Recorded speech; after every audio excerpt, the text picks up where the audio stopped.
पागल बनने के लिए तैयार है, अगर ये सरकार गद्दाफी बनने के लिए तैयार है, तो हम छात्र भी कहते हैं कि हम भगत सिंह और नेता विश्वास पेश करने के लिए तैयार है। ये बात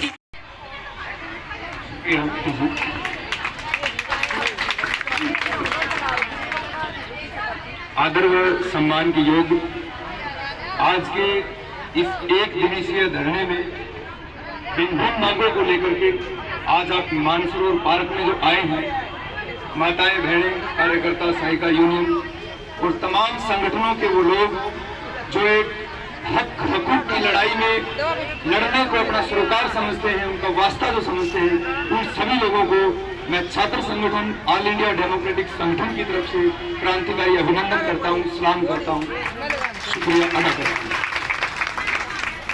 भाषण आपने बहुत ज्यादा इससे पहले सुने हैं, लेकिन सुनने से ज्यादा मेरा थोड़ा सा भाषण का कम और बात करने का आपसे मन ज्यादा है। तो एक जो पहला सवाल हम किसी से पूछते हैं, क्योंकि आपका और हमारा वास्ता कोई नया नहीं है, शायद 5-6 महीने से हमारा वास्ता है। 8 दिसंबर को आपका ये आंदोलन इस बड़ी सर्दी में चल रहा था। इस बीच भिन्न भिन्न मांगों को लेकर आपने लड़ा और पूरा भी करवाया और कुछ अधूरी बातें वो रही भी है।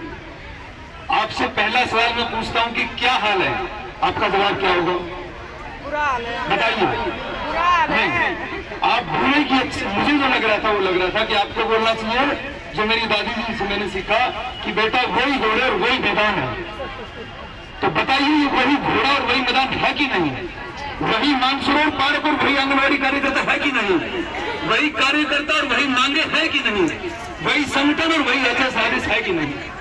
ये है, लेकिन ये हमारा शौक है या नहीं, ये बता दो। क्या हमारा इस तपती लू के अंदर, धूप के अंदर या उस सर्दी के अंदर यहाँ आना शौक है? हम मजे के लिए यहाँ आ रहे हैं या फिर मजबूरन आ रहे हैं?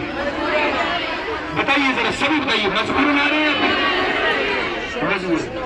किसी को भी शौक नहीं है। मैं मेरी बात को शुरू करने से पहले ये सोच रहा था खड़ा खड़ा कि मैं मेरी बात को आखिर शुरू कहां से करूं, क्योंकि कहते हैं ना कि जब आप किसी से बहुत समय बाद जब मिले तो इसमें बहुत सारी बातें वो इकट्ठी हो जाती है, जिसको कहते हैं भूल जाता है इंसान।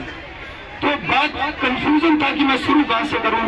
मैं शुरू यहां से करूं कि इस देश की रेल और तेल जहाज किस तरह से बचे जा रहे हैं, या यहां से करूं कि इस देश की यूनिवर्सिटी, शिक्षा व्यवस्था और इस देश का सरकारी जो महकमे किस तरह से बेचे जा रहे हैं। मैं कंफ्यूज था, कंफ्यूज हूं भी अभी भी कि मैं यहां से शुरू करूं कि इस देश के मजदूर और किसान, इस देश का कमेरा वर्ग, इस देश के मजदूर किसान के साथ साथ देश की तमाम दबे कुचले, उपेक्षित, उपासित, पीड़ित, प्रताड़ित, लांछित, दबाए गए, कुचले गए जो लोग हैं, उनकी आवाज को मैं यहाँ बोलूं, या मैं उस बात को किस वर्ग को उठा करके मैं बात करूं? क्योंकि सभी वर्गों को आज के दिन जो अत्याचार है वो आए दिन हम देख रहे हैं, वो बढ़ता जा रहा है। वो चाहे देश का किसान हो, मजदूर हो, छात्र हो, मैं छात्र होने के नाते छात्रों पे ज्यादा बोल पाऊंगा, चाहे छात्र हो और चाहे इस देश का कोई कर्मचारी हो, माताएं बहनें हो, छात्र छात्राएं हो, इन सभी की मांग अपने अपने स्तर पर है। लेकिन एक बात मैं आपको जरूर कहूंगा, आप सभी मेरी माताएं बहनें जो हैं, बहनें उनसे मैं कहूंगा कि मेरी उम्र के आपके भाई होंगे, और जो माताएं हैं उनसे कहूंगा कि मेरी उम्र के आपके बेटे बेटियां होंगे। आप भी इस दर्द को इस महसूस कर पाएंगे कि कोई भी छात्र पढ़ने के लिए, विद्यार्थी सैकड़ों किलोमीटर दूर से इस यूनिवर्सिटी के अंदर आके पढ़ता है, तो उसको इस तरह के आंदोलन में आना, इस तरह की लड़ाई में लड़ना, उसके अंदर तमाम संकट उसके अंदर होते हैं, उसके बावजूद कोई आ रहा है। आपने देखा किस तरह से पिछली बार जेल भरे मूवमेंट में पुलिस वालों ने मेरे को हक लिया था, पकड़ लिया था, हो सकता है वो पर्चा भी बना देते। वो आप सभी का विशेष करके शुक्रिया कि आप लोगों के सामने उनकी बिसात नहीं हुई कि मुझे हाथ में लगा के, आपको मैं फिर से धन्यवाद देना चाहूंगा। हाँ, ये आंटी जी कह रहे कि पकड़ के ला दिया था, ये हलाना ही हमारे को इनको पकड़ के। जी जी, तो शुक्रिया। इसी के साथ बात यह है कि मेरे दोस्त मुझे पूछते हैं कि भाई राजेश, तू तो छात्र है, क्यों उनके बीच जाके अपनी राजनीति चमका रहा है, फिर क्यों काम करता है? मैं एक बात इस मंच के माध्यम से, बात रिकॉर्ड हो रही है, उन तक जाएगी भी, इस मंच के माध्यम से मैं कहूंगा कि हम इंसान हैं और इंसान होने के नाते इस समाज की, इस देश की, इस दुनिया की हर एक कोने में किसी के साथ अन्याय, अत्याचार होता है तो उसकी उसके साथ खड़े होने के लिए हमारा संगठन और हम तैयार है। हम उसके लिए हमेशा तत्पर रहेंगे। अगर दुनिया की किसी किताब में लिखा है कि एक आदमी दूसरे आदमी के लिए बोल नहीं सकता, तो बताइए किसी में लिखा है क्या? किसी किताब में लिखा है क्या कि जो छात्र है वो मजदूरों के हक में नहीं बोल सकता, किसानों के हक में नहीं बोल सकता? लिखा है क्या? नहीं लिखा। अगर लिखा भी है और लिख भी दिया जाए, जिस तरह से सरकार ये काम कर रही है, मुझे लग रहा है कि बहुत जल्दी लिख भी दिया जाए। अगर लिख भी दिया जाएगा तो उस संविधान को जिसमें लिखा गया कि एक आदमी दूसरे के लिए नहीं लड़ सकता, उस संविधान को, उस कागज को, उस किताब को फाड़ने वाला पहला हमारा संगठन और हम लोग होंगे और आपको साथ लेकर ये काम करेंगे। इस स्पष्ट कर देना चाहते हैं, क्योंकि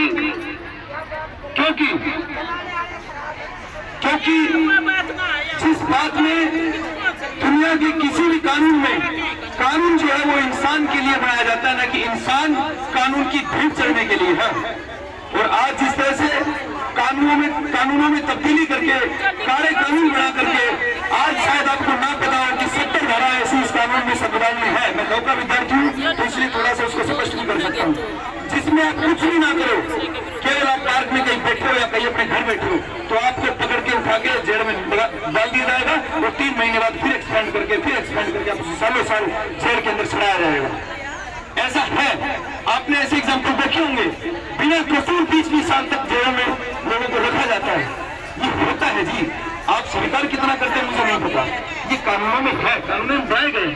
तो इसीलिए इसी के साथ मैं कहता हूं कि इस देश के सभी वर्ग, चाहे जितनों का मैंने जिक्र किया, वो सभी एक बात से समझते हो कि कबूतर जो है ना, कबूतर को पकड़ने के लिए एक जंगल में एक शिकारी आता था। एक दो कबूतर बैठे और उनको उठा के और अपना उनका शिकार करता था, क्योंकि वो सभी एक नहीं थे।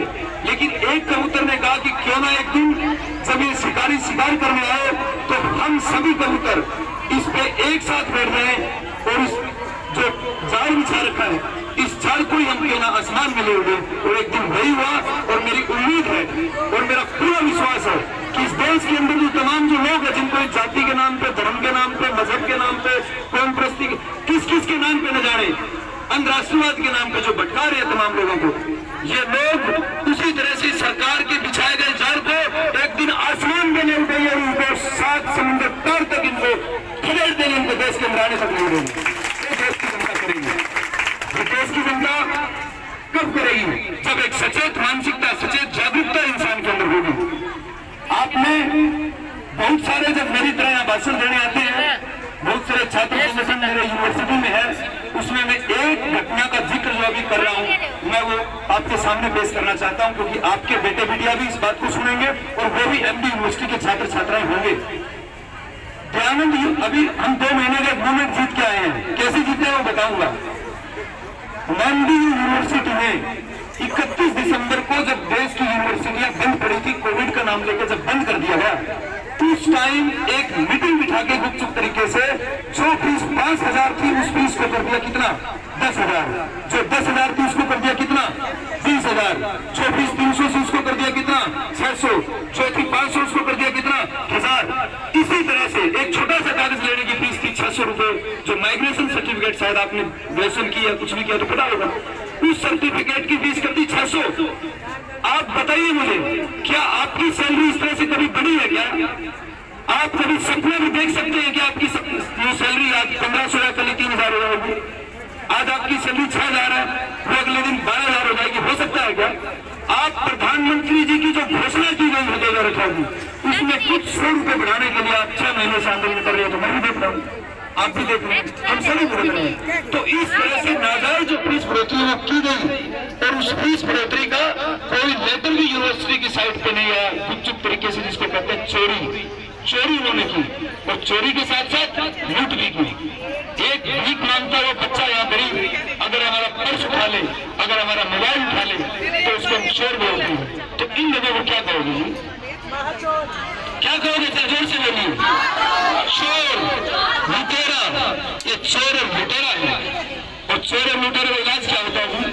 उसको जेल में रखना होता है, जो उसकी सजा मुकर्रर होती है उसको सुनानी होती है। लेकिन ये चोर हमारे सामने दौड़ पोस्ट बांध करके कुर्सियों पे सजे हुए हैं, ये भी आप देख रहे हैं। तो इस चीज को, इस बारीकी को समझना होगा, इस चोरी को समझना होगा और इस चोरी के ऊपर काम भी करना होगा और इन चोरों को सजा भी देनी होगी। देंगे क्या? बिल्कुल, यही हमारा औचित्य है बैठने का। अब जो फीस बढ़ाई उसको लेकर के हम एक बार, मैं आपको एक बताऊंगा, इसके बाद पूरी बात कंक्लूड करने के बाद एक चैनल है उसको जैसे आप सर्च करेंगे वो बात मिल जाएगी। माननीय खट्टर साहब हमारे प्रधानमंत्री सीएम चीफ मिनिस्टर हैं, उनको 5 मई को हमने ज्ञापन सौंपा उस बात को लेकर के।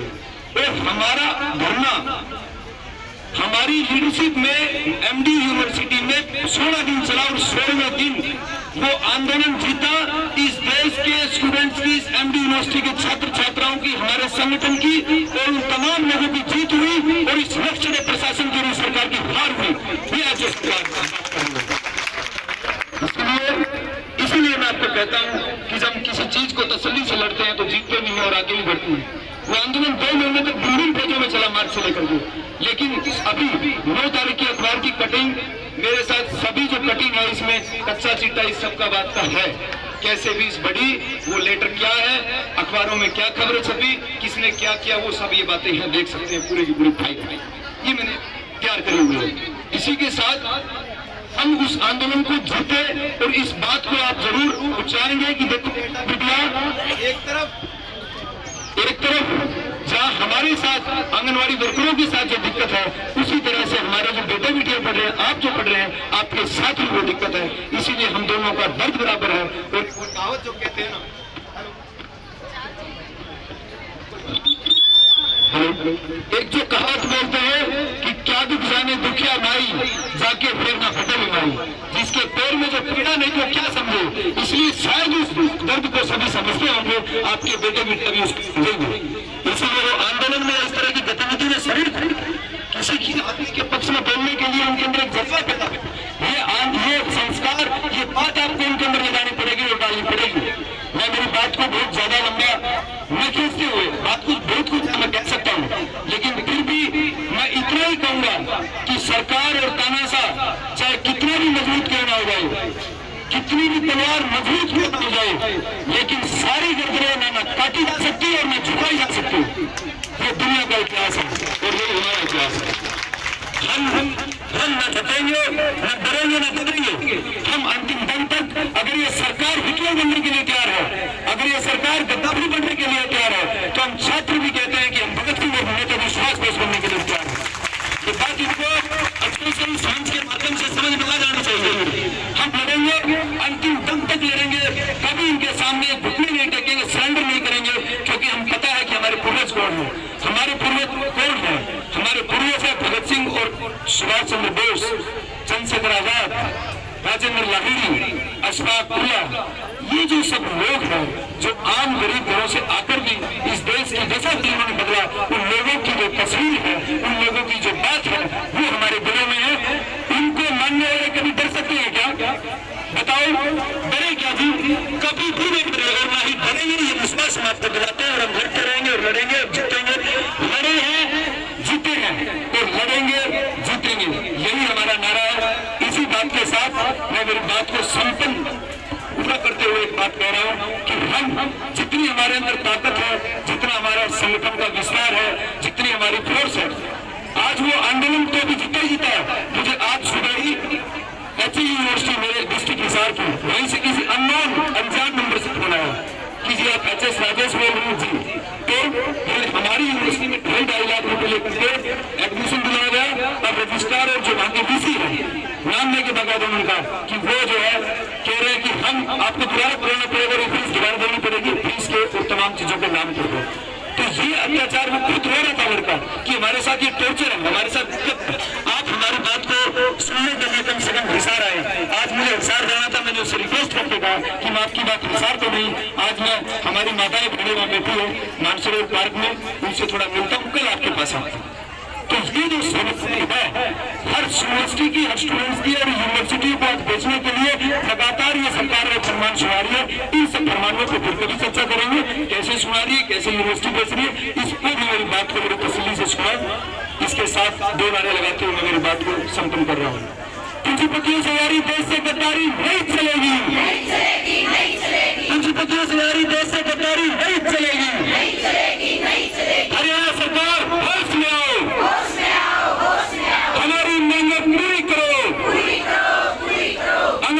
कायका कार्यकर्ता यूनियन जिंदाबाद, हमारा संघर्ष जिंदाबाद, आम जनता की एकता